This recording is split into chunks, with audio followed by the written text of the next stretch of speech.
اهدنا الصراط المستقيم আল্লাহ পাক বলছেন وأنذر عشيرتك الأقربين তোমার নিকটবর্তী যারা আছে তাদেরকে তুমি আল্লাহর ভয় দেখাও, নামাজের জন্য তাদেরকে বলো, আল্লাহর ভয় তাদের অন্তঃকরণের মধ্যে সৃষ্টি করে দাও। আর এই নামাজ পড়তে হবে জামাতের সাথে, নামাজ পড়তে হবে কিছুর সাথে, জামাতের সাথে। রাসূল করিম সাল্লাল্লাহু আলাইহি ওয়াসাল্লাম বলছেন, হুজুরের কাছে আল্লাহর নবীর কাছে হযরতে আবু হুরায়রা রাদিয়াল্লাহু তাআলা আনহু হাদিসটি বর্ণনা করেছেন। হুজুরের কাছে একজন অন্ধ লোক এলো। সেই অন্ধ লোক এসে বললেন, হুজুর আমি তো চোখে দেখি না, জামাতের যে গুরুত্বের কথা আপনি বললেন, আমাকে কি রুখসত দেওয়া যায় নাকি? আমি অনেক সময় সাথী সঙ্গী পাই না, আমাকে কি রুখসত দেওয়া যায় নাকি? হুজুর বললেন, হ্যাঁ তোমাকে রুখসত দেওয়া গেল।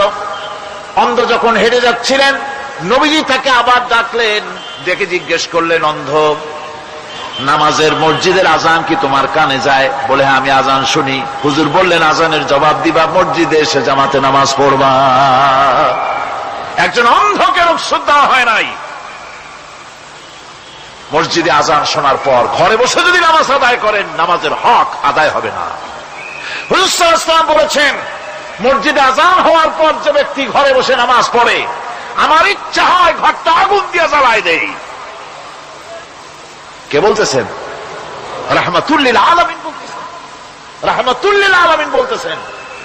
ঘরের মধ্যে যদি মেয়ে লোক আর বাচ্চারা যদি না থাকতো, তাহলে আমার ইচ্ছা হয় আমি বলি আগুন দিয়ে ঘরটারে জ্বালায় দাও। এই ঘরের মহব্বতেই তো সে বাইর হয় না। নামাজের এত বড় গুরুত্ব দেওয়া হয়েছে।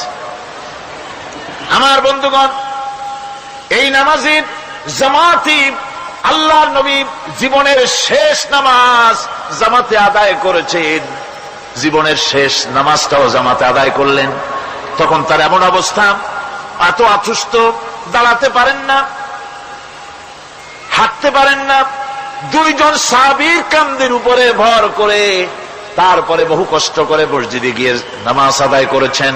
খুতবা দিয়েছেন, বললেন, খুতবা দিতে গিয়ে বললেন, আজ থেকে মসজিদ নববীর চতুর্দিকের সকলের দরজা বন্ধ হয়ে যাবে, শুধু আবু বকরের দরজাটা খোলা থাকবে।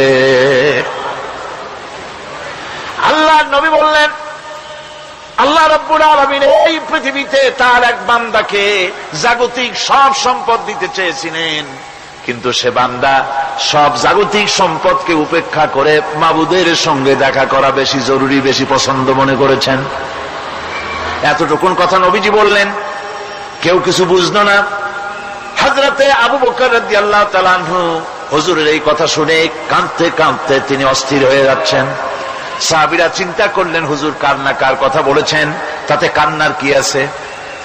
বয়োবৃদ্ধ, জ্ঞান বৃদ্ধ হযরতে আবু বকর রাদিয়াল্লাহু তাআলা আনহু বুঝতে পেরেছেন, এই পৃথিবীর সব সম্পদ তো আল্লাহ হুজুরকেই দিতে চেয়েছিলেন। তিনি সমস্ত সম্পদকে উপেক্ষা করে তার মাবুদের সঙ্গে দেখা করার জন্য প্রস্তুতি নিয়েছেন। তার মানে হলো আল্লাহর নবী বিদায় হয়ে যাবেন, আমরা নবী থেকে এতিম হয়ে যাব। নবীজি ঘরের মধ্যে প্রবেশ করলেন, প্রচন্ড জ্বর এলো। এই প্রচন্ড জ্বর নিয়ে তিনি শুয়ে আছেন, কখনো বেহুশ কখনো হুশ। এর মধ্যে সারা আজান হয়ে গেল।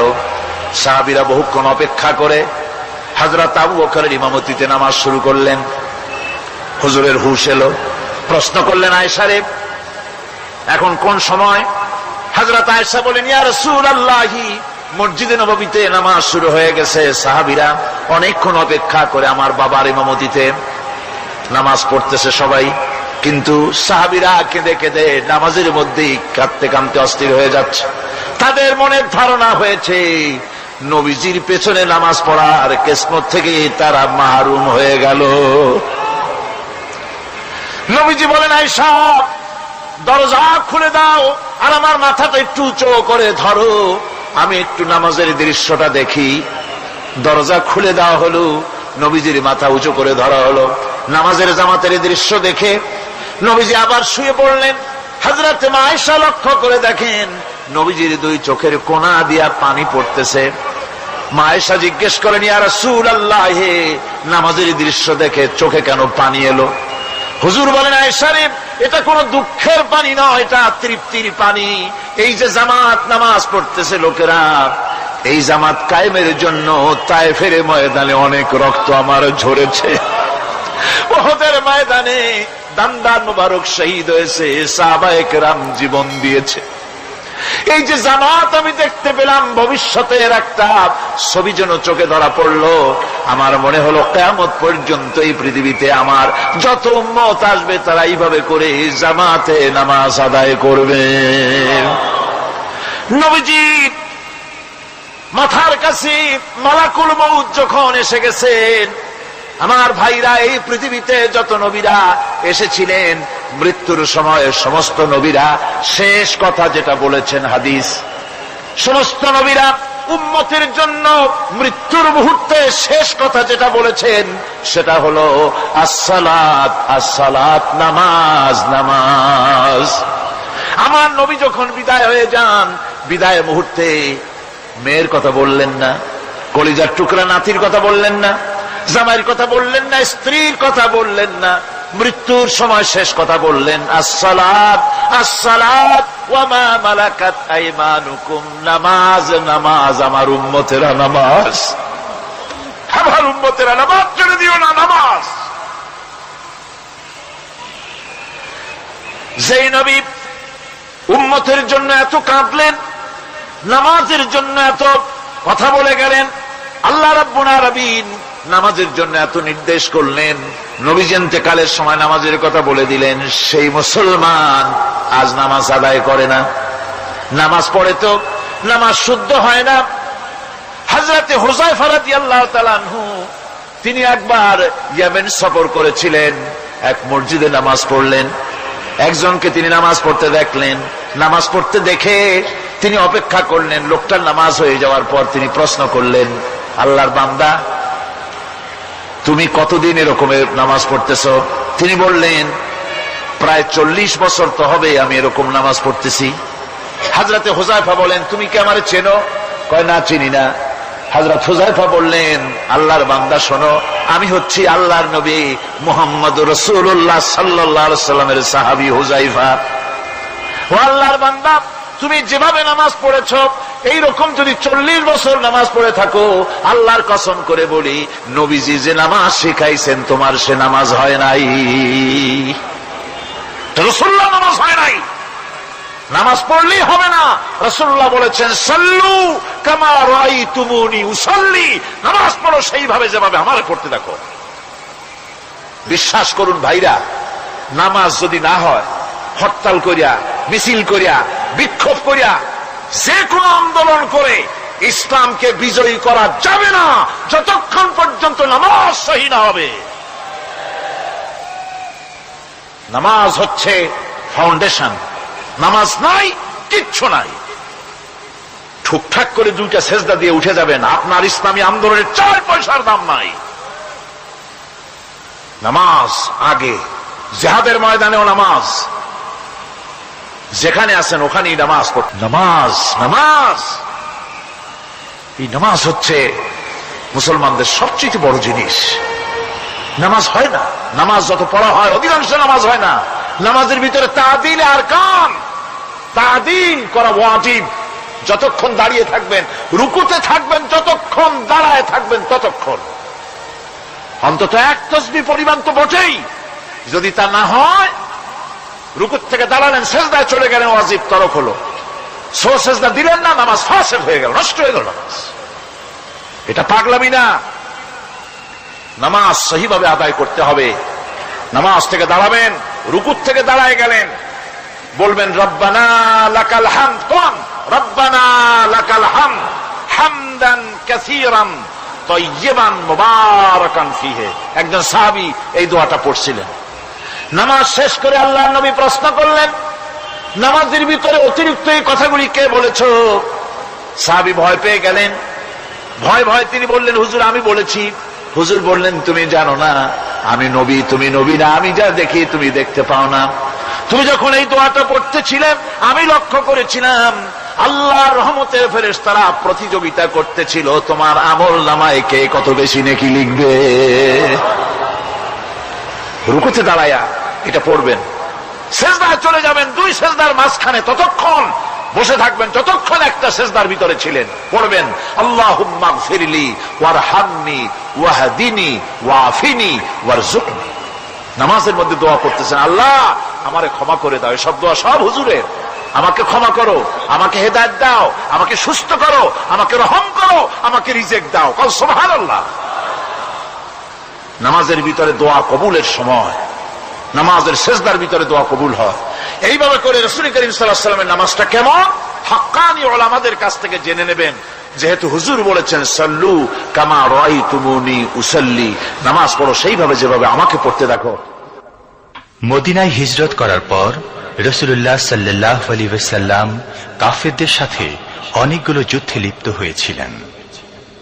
তার মধ্যে উহুদের যুদ্ধে তিনি তার আপন চাচা হযরত হামজা রাদিয়াল্লাহু তাআলা আনহুকে হারান। ওয়াহশীর হাতে নির্মমভাবে শহীদ হন তিনি। ওয়াহশী পরবর্তীতে অনুতপ্ত হন। আসুন শুনি সে কাহিনী। হুজুর সাল্লাল্লাহু আলাইহি ওয়াসাল্লাম ফতহ মক্কার দিনে সকলকে ক্ষমা করে দিয়েছিলেন, কিন্তু 5 জন নারী আর 6 জন পুরুষ সম্পর্কে বলেছিলেন এদেরকে যেখানে পাও সেখানে হত্যা করো। এর মধ্যে ওয়াহশী একজন। ওয়াহশী বুঝতে পেরেছি মুহাম্মদ সাল্লাল্লাহু আলাইহি ওয়াসাল্লাম আল্লাহর রহমত, করুণার নবী, দয়ার নবী, তার কাছে যদি আমি যেতে পারি তাহলে তিনি আমার সম্পর্কে যদি তার সামনে যেতে পারি তাহলে তার কঠোর মনোভাব আমার প্রতি নরম হয়ে যাবে। এই মনে করে সাহাবায়ে কেরামদের চোখ এড়ায়া তিনি হুজুরের সামনে গিয়ে হাজির হয়ে গেলেন। হুজুর তাকে দেখি বললেন, তোমার নাম না ওয়াহশী?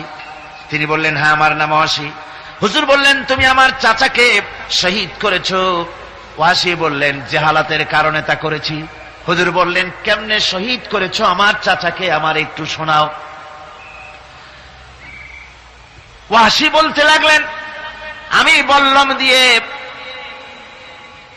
হযরতে হামজার শরীরকে এফোড় ওপড় করে দিয়েছি, তারপরে তার বুককে খঞ্জর দিয়ে ফেরে বুকের ভিতর থেকে কলিজাটা বের করে নিয়ে আমি হাতে দিয়ে দিয়েছি হেন্দাই কলেজা চিবিয়ে চিবিয়ে খেস। রাসূল পাক সাল্লাল্লাহু আলাইহি ওয়াসাল্লাম হাদিস শরীফে এসেছে, ওয়াহশীর বর্ণনা যখন তিনি শুনতেছিলেন রাসূলের চোখ থেকে তখন পানি পড়ে দাড়ি মোবারক ভিজে ভিজে পড়তেছিল। ঘটনা শোনার পর রাসূলুল্লাহ বললেন, ওয়াহশী তুমি কি চাও? ওয়াহশী বললেন, আমি ইসলাম কবুল করতে চাই। হুজুর তাকে মুসলমান বানালেন।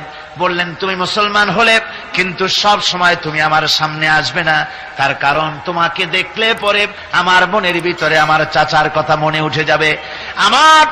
আমি আমার আব্বাকে পাই নাই, আব্বার স্নেহ যত্ন আমার কিসমতে তেমন হয় নাই।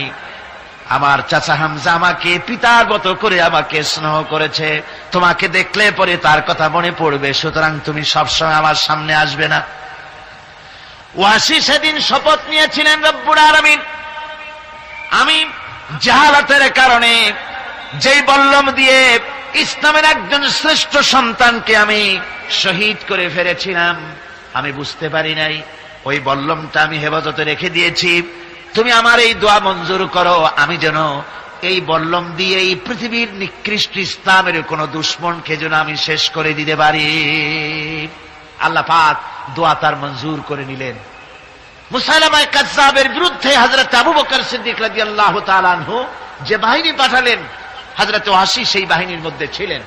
আর তিনি সেই বল্লমটা দিয়া, যে বল্লম দিয়ে তিনি হযরত হামজাকে শহীদ করেছিলেন, সেই বল্লমটা দিয়েই ইসলামের নিকৃষ্ট শত্রু মুসাইলামা কাযযাবকে দুনিয়া থেকে তিনি বিদায় করে দিলেন। আমার ভাইরা, রাসূল পাক সাল্লাল্লাহু আলাইহি সাল্লামের ইন্তেকালের পর এ পর্যন্ত নবুয়তের যারা দাবি করেছে, এক হিসাবে জানা গেছে 28 জন দাবি করা হয়ে গেছে। রাসূল বলেছেন আমার পরে 30 জন মিথ্যেবাদী নবুয়তের দাবি করবে। কতজন করবে? হয়ে গেছে, বাকি আছে কত? এর মধ্যে গোলাম আহমদ একজন। গোলাম আহমদ দাবি করল যে আমি নবী। তার অনেকগুলি বই কিতাব সে লিখল। বইয়ের মধ্যে এক জায়গায় সে লিখেছে, তার বইয়ে এক জায়গায় লিখেছে যে আমি স্বপ্নে দেখলাম আল্লাহ আমার সামনে উপস্থিত। আল্লাহ আমার সামনে এসেছেন পুরুষের আকৃতিতে, আর আমি তখন স্বপ্নের ভিতরে আমি নিজেকে একজন নারীর মতোই মনে করলাম। স্বপ্নের ভেতরেই আল্লাহ পাক পুরুষ হিসাবে আমাকে ব্যবহার করলেন। আমি স্বপ্নের মধ্যেই গর্ভবতী হলাম এবং স্বপ্নের ভিতরে আমি গোলাম আহমদ মসিহে রূপান্তরিত হয়ে গেলাম। নাউযুবিল্লাহি মিন যালিক। গোলাম আহমদ বলছে, আল্লাহ পাক ওহীর মাধ্যমে আমাকে জানিয়েছেন, আল্লাহ আমাকে বলেছেন, গোলাম আহমদ তুমি হচ্ছ আমার সন্তান তুল্য। নাউযুবিল্লাহি মিন যালিক। এইভাবে অসংখ্য মিথ্যে কথা দিয়ে বইপত্র রচনা করেছে। লোকেরা তার কাছে নবুয়তের প্রমাণ চেয়েছে। আসলে শরীয়তের বিধান হচ্ছে, হুজুরের পরে যদি কেউ নবুয়তের দাবি করে তাহলে তাকে সে নবী কিনা এর কোনো প্রমাণ তার কাছে চাওয়াও জায়েজ নাই। যেহেতু প্রমাণ চাইতে গেলে বোঝা যায়, সন্দেহ হয় কিছুটা, প্রমাণ দিতে পারলে তাহলে সে নবী হবে। কথা বুঝতে পেরেছেন? এই জন্য রাসূলের পরে যদি কেউ নবুয়তের দাবি করে তাহলে তার কাছে নবুয়তের দাবির কোনো প্রমাণও চাওয়া যাইবে না। বিনা প্রমাণে রাসূলের পরে নবুয়তের দাবি যেই করবে সে কি হবে? জোরে বলেন কি হবে? কাফের হয়ে যাবে। দুনিয়ার সমস্ত উলামা, সমস্ত মুহাদ্দিস, সমস্ত মুফাসসির, দুনিয়ার সমস্ত মুফতি সব একমত, কোন দ্বিমত নাই, গোলাম আহমদ কাদিয়ানী কাফের, তার অনুসারীরাও। তার জামানায় মাওলানা আতাউল্লাহ শাহ বুখারী রাহমাতুল্লাহ আলাইহি তার সঙ্গে একটা বহস হলো। যেহেতু গোলাম আহমদ বলেছিল যে আমার এই 40 দিনের মধ্যে কেউ প্রতিবাদ করুক যেগুলি আমার ওহী নয়। হযরতে মাওলানা আতাউল্লাহ শাহ বুখারী রাহমাতুল্লাহ আলাইহি সেই যুগের একজন শ্রেষ্ঠ আলিম, তিনি বললেন, আমি তোমার কাছে কোনো প্রমাণ চাই না তুমি নবী কিনা। আমি জানি তুমি মিথ্যেবাদী, তবে তোমাকে বলতে হবে তুমি এই শক্তি কোথায় পেলে। গোলাম আহমদ বলল, কোরআন শরীফই আছে আমার এই শক্তির উৎস। কোথায়? বলল যে এই যে আয়াতটা আমি আপনাদের সামনে তেলাওয়াত করেছি, ঈসা আলাইহিস সালামের ওই কথাই গোলাম আহমদ বলল যে হযরত ঈসা আমার সম্পর্কে বলেছেন, ইয়াতি মিন বাদ ইসমুহু আহমদ, আমার পরে একজন নবী আসবেন, রাসূল আসবেন, তার নাম হবে আহমদ, আমি সেই আহমদ। মাওলানা আতাউল্লাহ বুখারী বলছেন, তোমার নাম তো আহমদ না, তোমার নাম হচ্ছে গোলাম আহমদ। তার অর্থ হলো হযরত ঈসা আলাইহিস সালাম যে আহমদের কথা বলেছেন তুমি সেই আহমদের গোলাম।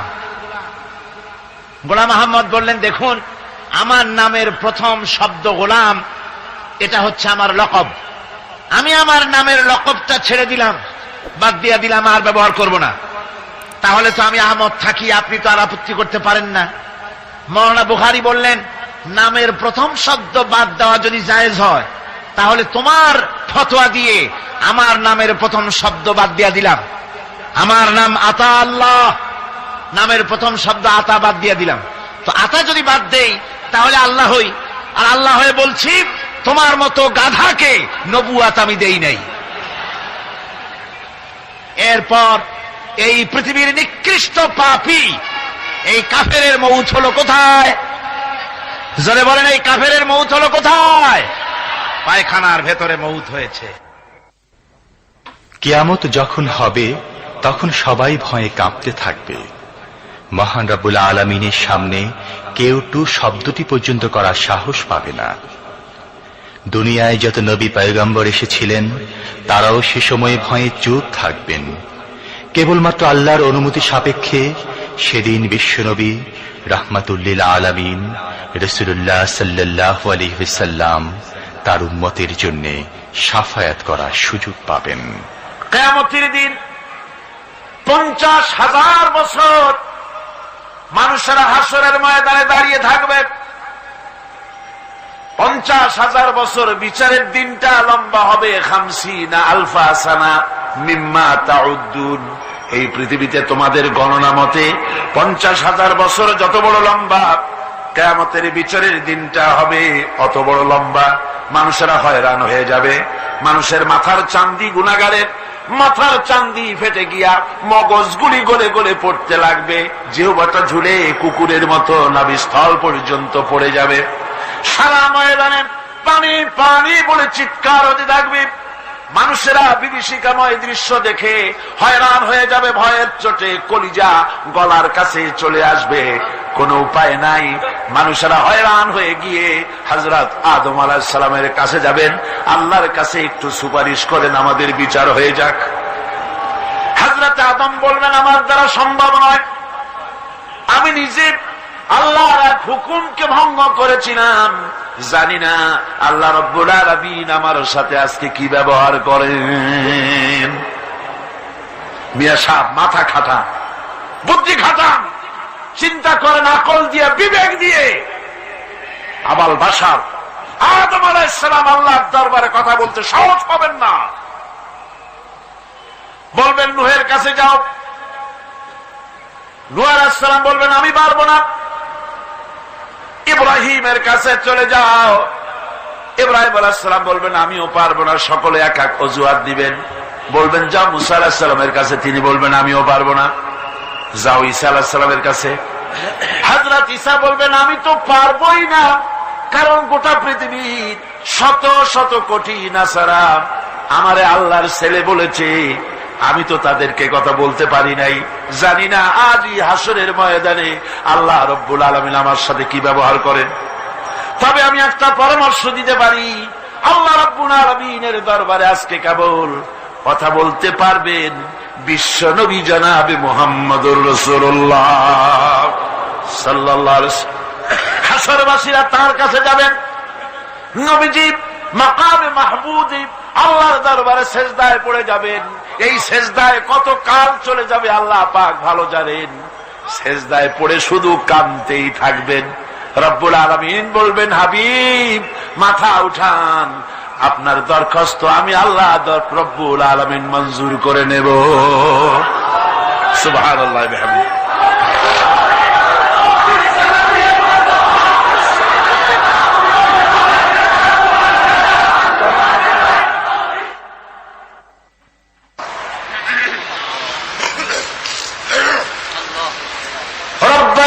ظلمنا أنفسنا وإن لم تغفر لنا وترحمنا لنكونن من الخاسرين। সবাই পড়েন আমার সাথে, রব্বানা যালামনা আনফুসানা ওয়া ইন লাম তাগফির লানা ওয়া তারহামনা লানাকুনান্না মিনাল খাসিরিন।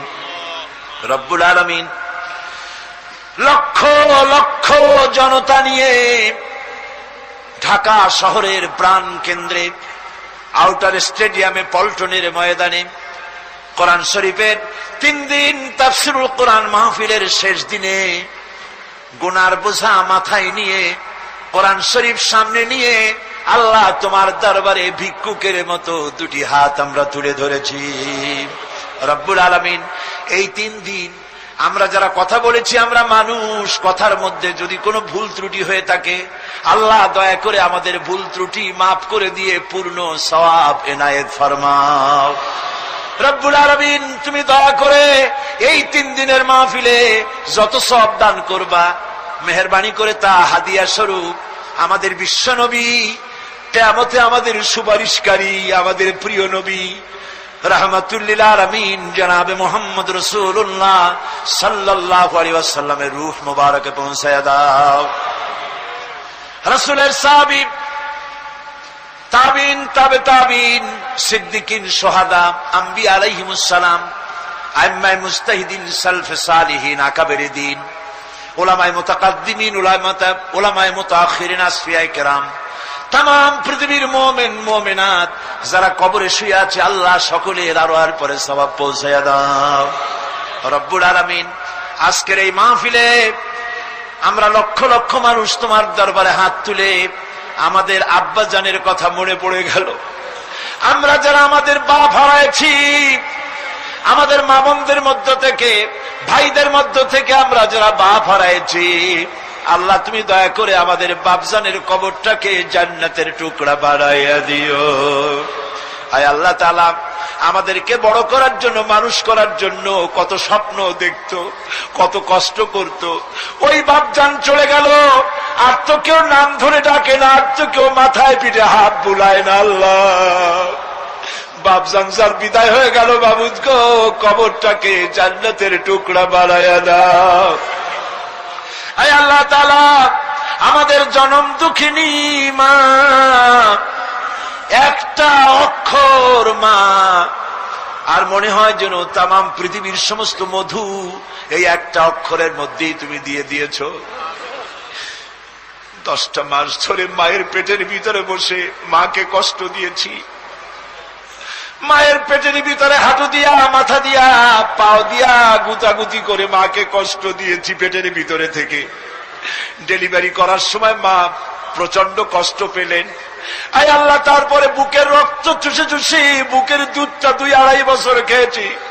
মায়ের কোলে থেকে মাকে পেশাব পায়খানা করে মায়ের কাপড় চোপড় নষ্ট করেছি। কোনদিন বিরক্ত হয়ে একটা আছাড় দেয় নাই, একটা থাপ্পড় মারে নাই। আয় আল্লাহ, ক্ষুধা পেটে মা খেতে বসেছে, মায়ের কোলে বসে বাচ্চা পায়খানা করেছে, মা রাগ করে ছেলেকে থাপ্পড় মারে নাই, ভাতের খাবারটা ঠেলে রেখে বাচ্চাটারে পায়খানা সাফ করে নিজে আবার কাপড় পাল্টাইয়া ছেলেটার মুখে চুমা দিয়া আবার খাইতে বসেছে। এইভাবে করে মাকে নির্যাতন করলাম, ওই মা যাদের বিদায় হয়ে গেছে, আল্লাহ মায়ের কবর জান্নাতের টুকরা বানাইয়া দাও। রব্বির হামহুমা কামা রব্বায়ানি সগীর। সবাই বলেন আমার সাথে, রব্বির হামহুমা কামা রব্বায়ানি সগীরা। আয় আল্লাহ, আমাদের মা বাপ যাদের বেঁচে আছে সুস্থ রাখো, ভালো রাখো, ইমানের সাথে রাখো, ইজ্জতের সাথে রাখো। আয় আল্লাহ, মায়ের ঋণ তো কিছুতেই শোধ করতে পারবো না। আমরা যদি আমাদের বুকের চামড়া দিয়া মায়ের পায়ের 1 জোড়া জুতা তৈরি করে দেই, মায়ের 1 ফোঁটা দুধের হক তো আদায় হবে না। আল্লাহ, মা যাদের মরে গেছে ওরাই বোঝে কি হারাইছে।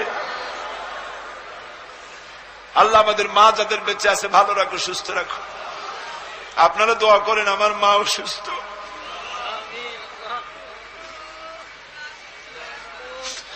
আল্লাহ মাকে সুস্থ করে দাও।